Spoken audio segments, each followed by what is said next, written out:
નમસ્કાર, આપનું સ્વાગત છે ગુજરાતનો અવાજ ચેનલ પર અને હું છું આપની સાથે પત્રકાર કાજલ સુવા. રાજકોટ જિલ્લાના લોધિકા તાલુકામાં અત્યારે ઉપસ્થિત છું અને આપણે કહેવત સાંભળી છે કે પાણી આવે ને પહેલા પાળ બાંધી લેવી જોઈએ. વીજલાઇનનો એ જટિલ મુદ્દો કે જેણે મોટા ભાગના ખેડૂતોને ખૂબ હેરાન કર્યા છે, પરેશાન કર્યા છે. ત્યારે લોધિકા તાલુકો પણ આનાથી બાકાત નથી. ખેડૂતોએ પૂર્વ તૈયારી શરૂ કરી દીધી છે કે અમને નોટિસો મળે, વીજલાઇન તો નીકળવાની જ છે. આશરે 90 જેટલી લાઈનો માફ કરશો ગુજરાતમાંથી 90 જેટલી લાઈનો પસાર થવાની છે. તો ખેડૂતોએ એના પૂર્વ તૈયારીના ભાગરૂપે જ ખેડૂતોમાં જાગૃતિ આવે એના માટે આજે એક દિવસના પ્રતિક ઉપવાસનું આયોજન કરવામાં આવ્યું હતું લોધિકામાં. ત્યારે મારી સાથે એના લોધિકાના સ્થાનિક જોડાયેલા છે અને તેઓ પોતાનું એક મીડિયા ચેનલ, નાનકડું મીડિયા પણ ચલાવે છે, મેગેઝિન. આપણે સીધી એમની સાથે વાત કરીએ. પહેલાં તો અહીંયા લોધિકાની જે ભૌગોલિક સ્થિતિ કેવી છે, કેમ કે આ એક તો ઇન્ડસ્ટ્રીયલ એરિયા છે આખો અને અહીંની જમીનનો ભાવ તો કરોડોમાં છે. હવે અહીંયા માનો કે વીજ લાઈન આવશે તો શું સ્થિતિ થશે? સૌથી પહેલાં તો હું મારો પરિચય આપી દઉં. મારું નામ રાજેશ પટેલ, હું તાલુકા સદસ્ય છું લોધિકા એક અહીંની બેઠક ઉપર. હવે અહીંયા સૌથી વધારે ભાવ ઇન્ડસ્ટ્રીયલમાં, કારણ કે અમારા મેટોડા ઇન્ડસ્ટ્રીયલ આવેલું છે, સાપર વેરાવળ અમારી નજીક છે, આની અંદર ખાંભા, માખાવડ, આ બધા ઇન્ડસ્ટ્રીયલ અમારા નજીકના જોડાયેલા છે. હવે આની અંદર સૌથી પહેલાં તો વીજ લાઇન કે એટલે થાંભલો પડે એટલે સૌથી પહેલાં તો એ બને કે એ જમીનની કિંમત જ ડાઉન થઈ જાય. કારણ કે પછી તમે કે જમીનની કંઈ વેલ્યુ રહેતી નથી. કારણ કે કહેવામાં એવું આવે છે કે એક જ વીઘામાં થાંભલો પડે છે, પણ ખરેખર એ 3 થી 4 વીઘા એની અંદર જમીન નકામી થઈ જાય છે. બરોબર છે, એટલે પછી જમીનનું કોઈ માર્કેટ વેલ્યુ રહેતી નથી. પહેલો આ મુદ્દો છે. બીજો મુદ્દો એ છે કે આની અંદર સંતોષકારક વળતર નથી, કે જેની અંદર જે જગ્યાએ થાંભલા પડ્યા છે અહીંયા આજની તારીખે લોકોને અસંતોષ છે. મુખ્ય મુદ્દો અમારો અહીંયા આ છે. બીજું કે સરકાર એવું કહે છે કે હવે જે નવો કાયદો આવ્યો એ પ્રમાણે કે 2 ગણા વળતર, તો અહીંયા તો કરોડોની કિંમત છે, શું એનું 2 ગણું આપી શકશે? શું લાગે છે? ના, શક્ય જ નથી. કારણ કે આ સરકાર માટે પહેલાં આપણે જોઈએ તો જનરલી અમે તો પબ્લિક સાથે જોડાયેલા છીએ અને સરકાર હંમેશા લોકોને ખોટું બોલવા માટે થઈને પ્રખ્યાત થઈ ગઈ છે. કે પ્રખ્યાત તો શબ્દ મારે ના વપરાય, એક મીડિયા પર્સન તરીકે હું તો કુખ્યાત શબ્દ વાપરીશ એના માટે, કે સરકાર કુખ્યાત છે લોકોને છેતરપિંડી કરવા, એને અયોગ્ય રીતે સમજણ આપવા માટે. એટલે લોકોને સરકાર ઉપર ભરોસો જ નથી પહેલી વાત તો, અને ક્યારેય ન આપી શકે. માની લ્યો કે આજે હું વાત કરું તો અમારા લોધિકાની અંદર મેટોડા જતા રોડ ઉપર એકરનો ભાવ અત્યારે 1,40,000ની આસપાસ છે. બરોબર છે, એક એકરનો. તો જ્યારે અત્યારે એક પોલ છે એ 2.5 વીઘાથી 3 વીઘા જમીન ખાઈ જાય છે, તો એનું ડબલ. બરોબર છે, તો એ કોઈ દિવસ શક્ય જ નથી લોજિકલી. જો આપણે મગજનો ઉપયોગ કરીએ તો ખાલી આ કાંઈ બોલવાની વાત નથી, આપવાની વાત છે અને પૈસા આપવાની વાત છે. બરોબર, જે રીતે સરકારના અદાણી અંબાણી એ જે ઇન્ડસ્ટ્રીયલ કોર્પોરેટ સાથેના જે સંબંધો છે એ જોતા આપણે માની શકીએ કે એને કોઈ ફાયદો થાય જ નહીં. જ્યારે સરકાર ઇન્વોલ્વ થઈ છે, ખરેખર તો કંપનીના ફાયદા માટે થઈ છે. સરકારની પોતાની કંપની છે જ નહીં. અદાણી ઇલેક્ટ્રિસિટી છે એ ખાનગી કંપની છે, તો એની અંદર સરકાર જે રીતે રસ લઈને એના માટે એજન્ટ તરીકે કામ કરે છે એવી લોકોની લાગણી છે અને દેખાઈ આવે છે. ખરેખર એને ઇન્ટરફિયર આની અંદર કરવાનું થતું જ નથી. કંપની ડાયરેક્ટ ખેડૂતો પાસે ડીલ કરવી જોઈએ, આ માંગણી છે.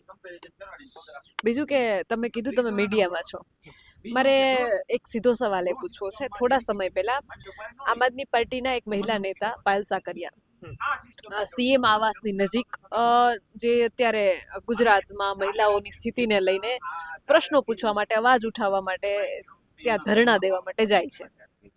તો એમની અટકાયત કરવામાં આવે છે અને કદાચ આપે જોયું જ હશે કે ત્યાં કેટલાક મીડિયા જે છે એ કવરેજ માટે ગયા હતા, તો એમની પણ અટકાયત કરી લેવામાં આવે છે. તો અત્યારે ગુજરાતમાં મીડિયાની સ્થિતિ કેવી છે?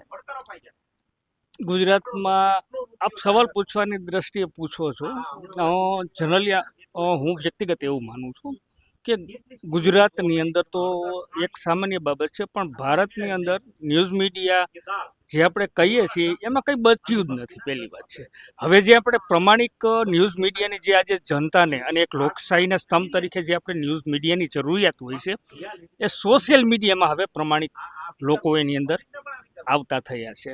અને આજે પણ જે લોકો જે લોજિકલ લોકો છે કે જે સમજી શકે છે કોઈ પણ મુદ્દાને, તે લોકો વિશ્વસનીય સોર્સ માટે થઈને આજે સોશિયલ મીડિયાના જે ન્યૂઝ ચેનલો જે શરૂ થયા છે એની અંદર ઘણા સારા છે. દાખલા તરીકે આપની વાત કરું, બરોબર છે, તો લોકો એના ઉપર ભરોસો વધારે કરે છે. જ્યારે મેઇન આપણે ન્યૂઝ ચેનલો જે આવે છે, હિન્દી કહીએ કે ઇંગ્લિશ કહીએ, એની ઉપર કોઈને ભરોસો નથી. અને એ વ્યુઅરશિપના આધારે ચેનલો ચાલતી જ નથી, ફક્ત સરકારી ચેનલોના આધારે ઉપર એ ચાલે છે, એ બધા જાણે છે. તો એની આગળથી કોઈ દી સાચા સમાચાર મળવાના નથી, પણ એ સરકારના એક બ્રોશર તરીકે કામ કરશે. બીજું અગત્યની એક વાત એ પણ છે કે ક્યાંક ને ક્યાંક જનતા જે છે એ આળસમાં જાય છે, એનું આળસમાં જાય અમારે શું, હજી મારા ખેતરમાં ક્યાં થાંભલો આવ્યો છે, હજી મારા ગામમાં ક્યાં થાંભલો આવ્યો છે, જનતાય બહાર નથી આવતી. શું લાગે છે? આપની વાત સાચી છે. આ મુદ્દે અમે ચર્ચા કરીએ છીએ. સાયકોલોજીકલ વિષયના પરિપ્રેક્ષમાં પણ અમે ઘણીવાર આની ચર્ચા કરીએ છીએ. એક લેખક તરીકે મેં ઘણીવાર આ વસ્તુને વાંચવામાં પણ મેં આનું સંશોધન કર્યું છે. જનરલી એવું હોય છે કે આપણી જે પ્રજા છે ને, એ આપણે કહેવાય છે કે જ્યાં લગીને પગ તળે રેલો ન આવે, બરાબર છે, આપણી જનતાનું બહુમતી જ્ઞાન છે ને અનુભવથી આવે છે, લોજિકથી નથી આવતું. કે જેમ આજે ઢોરને જ્યારે સોટી મારો, બરોબર, અને એને ખબર પડે કે અહીંયા જવાય નહીં, એ રીતે નોલેજ અનુભવતી આ બહુમતી પ્રજા છે. એટલે જ્યારે એને દાખલા તરીકે એના જ ખેતરમાં જ્યારે આજે થાંભલો આવશે ત્યારે દોડીને એ નેતા શોધવા નીકળશે, બરાબર. પણ અત્યારે અમારી જ વાત કહું, અમે અમારા દાખલા તરીકે અમે અહીંયા છીએ એટલે કંઈ મોટી મોટી અમે નથી કરવા માંગતા, પણ આપ જુઓ છો કે સંખ્યા છે એ અમારા માટે અસંતોષકારક છે, બરોબર છે. એટલે આપ જે કહો છો એ બને જ છે, કારણ કે એ ભારતની સાયકોલોજી છે, એમાં કંઈ બહુ નવીન જેવું નથી. અનુભવ થશે એટલે જાગૃતિ આવશે. બીજું શું લાગે છે, નેતાઓ નિરાકરણ લઈ આવી દેશે આનું? કેમ કે નેતાઓ આવે છે તો પછી રાજકારણ આવે છે, પછી મારો પક્ષ હારો અને તારો પક્ષ હારો એવું થાય છે. નેતામાં ફેર છે, સમય છે, દરેક વસ્તુની અંદર પરિવર્તન લઈ આવે છે. આ નિયમ આપણે સૌ જાણીએ છીએ. આજે હું કઈ પાર્ટીમાં છું એ નથી બોલતો. મેં આપને ખાલી એટલું જ કીધું કે હું લોધિકા તાલુકા સદસ્ય છું, બરાબર. મેં આપને નથી કીધું કે મારી પાર્ટી કઈ છે, છતાંય હું અહીંયા છું હાજર. મારી ફરજ છે લોકોના પ્રતિનિધિ તરીકેનું. અમારા પ્રભારી બેઠા છે દાખલા તરીકે, એની પાર્ટીને અમે નથી બોલતા, બરોબર છે. તો અમે કેમ અમારી પાર્ટીનો કોઈ હાઇલાઇટ કર્યા વિના અમને સાથ આપીએ છીએ, બરોબર, કારણ કે અમે પ્રજાના પક્ષે છીએ, બરોબર છે. આ રીતે જ્યારે કામ કરતું થાય, બરોબર છે, ત્યારે કોઈને પાર્ટી સામે વાંધો નથી હોતો, પણ એનું જ્યારે તમે એક રાજકીયકરણ જ્યારે કરી નાખો છો ત્યારે એના પરસેપ્શન જે હોય છે ને એ બધા ચેન્જ થઈ જતા હોય છે. ખરેખર નાગરિકોનો મુદ્દો હોય કે કોઈ પ્રોફેશનલ ને લગતા મુદ્દા હોય એને એના પૂરતા જ સીમિત રાખવા જોઈએ. એનું પોલિટિકલકરણ જે આપણે કહીએ છીએ એ કરવાની જરૂર જ નથી. અમે નથી કર્યું. અમે આવીને આપને અમારી પાર્ટીનું નામે નથી કીધું. પણ મારે એક સવાલ કરવો છે. હું એક પાર્ટીને નહીં, બે પાર્ટીને, વિપક્ષની ફરજ છે ખોટું થતું હોય તો અવાજ ઉઠાવવાનો. સાચું કહેજો મને, જે રીતે અત્યારે ગુજરાતમાં વીજલાઇનનો મુદ્દો ખેડૂતોને હેરાન કરી રહ્યો છે, વિપક્ષે જેટલો વિરોધ કરવો જોઈએ એટલો બે પાર્ટીએ નથી કર્યો. આ વાત તો સાચી છે ને? કદાચ વિપક્ષ ધારત તો આજે ખેડૂતોના હિતમાં ઊભું રહી શકત અને એ કાયદેસરની લડત આપી શકત, પણ ઉપર છેલ્લા છબછબિયા કર્યા હોય ને એવું દેખાણું છે. જો એક પોલિટિકલ પરસેપ્શનની દ્રષ્ટિએ આપ તો જર્નાલિસ્ટ છો, તો એ પરસેપ્શનથી આપ જોઈ શકો છો. દરેક વસ્તુના ઘણા દ્રષ્ટિકોણ હોય છે. અમારા દ્રષ્ટિકોણમાં એવું છે કે ઘણીવાર દરેક વસ્તુ છે ને આપણે નામ સાથે કરવી જરૂરી નથી હોતી. આજે કોંગ્રેસ વિશે અમે ન કહી શકીએ, પણ નહીં, લડવું હોત, દિલથી લડ્યા હોત તો પરિણામ આવત, પણ છબછબિયા કર્યા, નાનકડી સભાઓ ક્યાંક ક્યાંક કરી નાખી, કાયદેસર વિરોધ નથી કર્યો ક્યાંય જે અંદરથી હોવો જોઈએ. જો અંદરથી અમને વિરોધ ન હોય તો અમે અહીંયા હાજર ન હોઈએ, બરોબર. તમારી વાત નથી, હું જનરલ ઓલ ઓવર કોંગ્રેસની વાત કરું છું, આપની વાત કરું છું કે વિપક્ષની ભૂમિકા જે ભજવવી જોઈએ, મને લાગે છે કે કચાસ તો રહી ગઈ છે.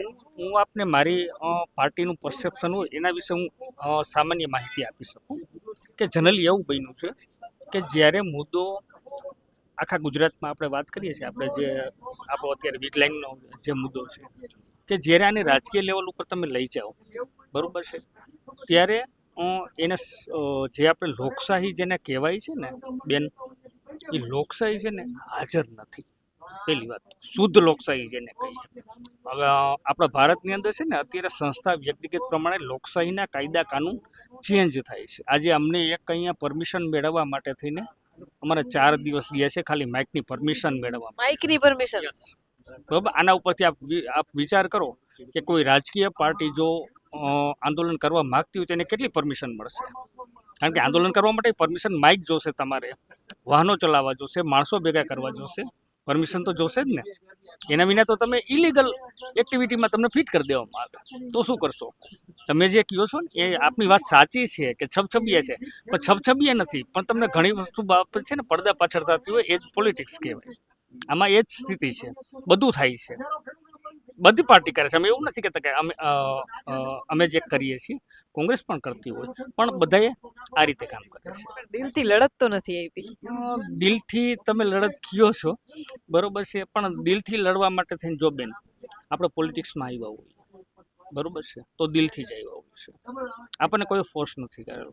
ફોર્સ ક્યાંથી હોય છે કે અંદરથી છે, કે સેલ્ફ અવેરનેસ જેને આપણે કહીએ કે આપણે કંઈક લોકો માટે સારું કરવા માંગીએ છીએ. હવે એ જો આપણે બહુ જેને કહેવાય કે ધૂમધામથી તમે કરવા માગો બરાબર, કે જેમ ચૂંટણી ચાલતી હોય એ રીતે તમે વિરોધ પ્રદર્શિતને જો કરવા માગો તો આપ પણ જાણો છો કે આની અંદર શું શું પ્રોબ્લેમ્સ ઊભા સત્તા દ્વારા કરવામાં આવે. એના હિસાબે આ તમને જે પણ દેખાશે અહીંયા નહીં કોઈ પણ જગ્યાએ તો એ બધું ઇનડાયરેક્ટ તમને દેખાશે કે જેની અંદર પાર્ટીનું નામ નહીં હોય પણ પ્રજાને ટેકો આપશે. પછી એ કોઈ પણ પાર્ટી પણ એ પ્રજાની પાછળ ઊભી રહી જાય છે. બરોબર છે. આપ કોઈ પણ આંદોલન જુઓ તો કોઈ એ ઓટોમેટિક અસ્તિત્વમાં નથી આવતું. એની પાછળ રાજકીય મેન્ટાલિટી, રાજકીય ઓર્ગેનાઇઝેશન એની પાછળ હોય જ ચોક્કસ રીતે, તો જ એનું સ્વરૂપ એક નક્કી થતું હોય છે. લોધિકાનો તો બહુ વિકાસ થયો તમારે, તો એ ઇન્ડસ્ટ્રીયલ એરિયા બધે આવી ગયો છે, તો વિકાસ નથી દેખાતો? પહોંચી ગયો તમારે વિકાસ કે નથી પહોંચ્યો પૂરો હજી? વિકાસ આપણે કોના માટે સમજીએ એ એક મહત્વનું છે. જો હું આજે સત્તામાં હોઉં અને હું વિકાસ કહું તો એ મારી એડવર્ટાઇઝમેન્ટ છે બરોબર છે. પણ વિકાસના નામે જો ફળદ્રુપ જમીનો આજે રાતોરાત વેચાઈ જતી હોય બરોબર છે. ઇન્ડસ્ટ્રીઝનું એક મહત્વની બાબત હોય છે કે આજે ન્યૂઝ મીડિયાના ગુજરાત ઇન્ડસ્ટ્રી ટાઈમ્સના તંત્રી તરીકે હું આપને કહું તો હું ઇન્ડસ્ટ્રીઝને ફેવર કરતો હોઉં, નો ડાઉટ બરોબર છે, મારો વિષય છે. પણ હું એવું નથી કહેતો કે ફળદ્રુપ જમીનો ઉપર ઇન્ડસ્ટ્રીઝ બને. ઇન્ડસ્ટ્રીઝ હંમેશા એવી જગ્યાએ બનવી જોઈએ. જૂના આપણે થોડા વર્ષો પહેલાંનો જે આપણો કાયદો હતો કે જ્યાં 5-10 વર્ષ સુધી કંઈ વસ્તુ વાવવામાં ના આવી હોય પછી એને તમે નોન એગ્રીકલ્ચર કરીને ઇન્ડસ્ટ્રીઝમાં આપી શકો છો. પણ અત્યારે એવું થઈ ગયું કે જે રીતે રાતોરાત મહિના દિવસની અંદર નોન એગ્રીકલ્ચર કરી અને ફળદ્રુપ જમીનો વેચાય છે, આ સૌથી ખતરનાક બાબત છે સમાજ માટે. આવનારા સમયમાં શાકભાજી જેવી વસ્તુ પણ એટલી કોસ્ટલી થઈ જશે કે માણસ માટે ખરીદવી મોંઘી પડશે. કારણ કે ફળદ્રુપ અત્યારે અમારા જ લોધિકાની વાત કરું તો કિંમતી જમીનો જે ફળદ્રુપ જમીનો ગણાય તે વેચાઈ ગઈ છે કંપનીઓને.